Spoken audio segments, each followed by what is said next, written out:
The first casualty in a war is truth. But the first casualty in deteriorating political regime or society is language.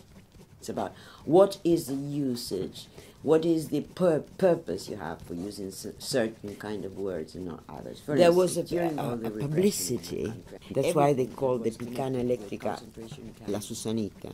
There was a publicity during the military. They didn't say abduct, they said chupar, it means to suck.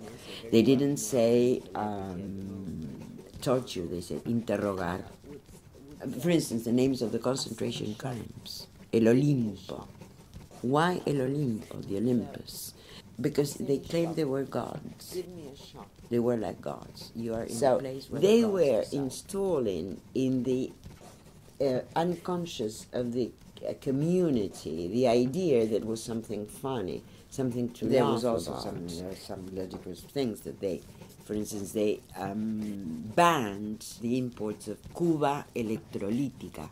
It's a vessel, but as it had the name Cuba, they mixed it up with Cuba, the country. So this was the level of paranoia and ignorance. They launched the people who were ruling, this, not of course among the Argentinians, for the subversives. Anyone who opposed, who were militants.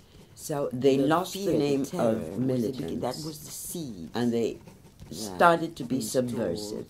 That planted. With this word, he encompassed, or the whole thing was starting to encompass anybody in the society. With that came the terror. This word was heard when we still had a legal elected government. You know, all so the damage that this stole from in language, a subconscious, a collective subconscious of the population. Horrendous. These things that floats, but you cannot give words to. That something horrible is happening behind, not behind you, in front of you, something that is going on in your daily life, but you cannot name until you have evidence, because it happens. It's happened to somebody you know, or a friend of yours. Or what they did very well is that anything could happen at any moment to anybody. The thing is how you keep safe, because in the head it was in that like a cobweb, and this is what this cobweb of terror really did very well is that anything could happen at any moment to anybody. What they did very well atomizes the social fabric. Nothing was natural. The panoptic sensation that you're being invigilated all the time. Try to think of that. But the thing is that you had that without having the cameras. You had this sensation of being all the time someone behind you, like breathing in your nape, as we used to say. I have this feeling that anybody is looking at me without me noticing.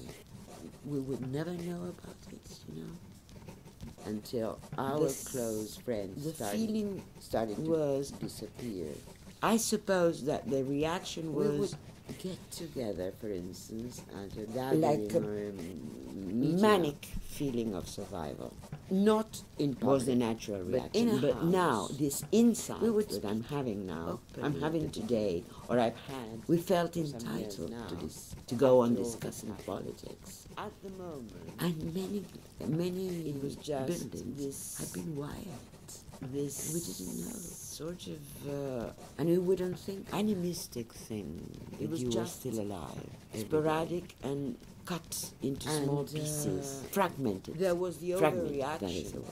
Everything in favor of the military as well. Like life was fragmented. Like trying to justify. You're living today, you don't know tomorrow. There is a raid, elderly, in the same building where you live, where same age. You see the police in the police raiding a house with their long guns and everything, and saying, well, but they can't be that bad. They're doing something for the country because we're being invaded by Marxists. With this kind of thing. So you could hear, is this person really is he thinking what he's saying? I knew. So you could hear the most bizarre things from it, showing that being with guns and being shot is something natural. Well, this is a discourse. This is the kind of discourse we had in those times, all over Latin America. This, like indoctrination. Well, this is happening to some people in the society who are not like us. The church knew all about it, and there is something more, even more, for everybody. And for instance, a policeman in the street who was a torturer would take an old lady to cross the road. So the three commandants in chief, psychotic, double message, would go to the cathedral to hear mass every Sunday. And the most important, the priest, Catholic priest in Buenos Aires, would give them communion. He was a priest, and he would go to the concentration camps when people were being tortured. Because they claimed they were gods. And before they were, or whilst they were being tortured, they would say, you have to understand that this is the will of God. I know these are fractions of anecdotes. My resentment against the United States of America were not against the people, because they are the first victims. Is that the same as they did a tryout with the bomb, with the atomic bomb in Hiroshima? Our countries were just like a lab, when they were trying what were the techniques to give power, because you have heard of the School of the Americas. So the military were trained, the military were taught how to torture. Now you can see them reproduced in Abu Ghraib and Guantanamo. And their game is for us not to know. For us not to know that when you get together and you have a conversation, you can find so many things in common with other peoples of any country. The same language we used in those days. I think that it was a defensive change more than a conscious. It's not that you're not going to say submarino. You know what? When I first arrived in Europe, I feel that when you use these words to recover them for the normal speech again, there was like an explanation immediately. Well, el verdadero submarino, I mean the right one. It was half joke, half excuse, half healing, I suppose, because they had made not only a physical corrupted place, like a generalized prostitution of everything, of language, of social relations. 20 years afterwards, and still I could know who I was completely, or what I had gone through, only living in a different society. The thing is, when it happens in your own country, there you go back to a kind of primeval condition of the being.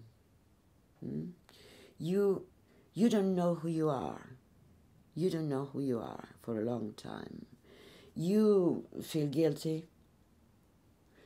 You feel sorry. You feel you belong to that horrible thing in some way or another.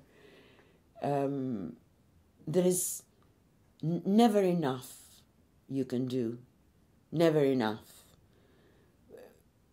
for what happens.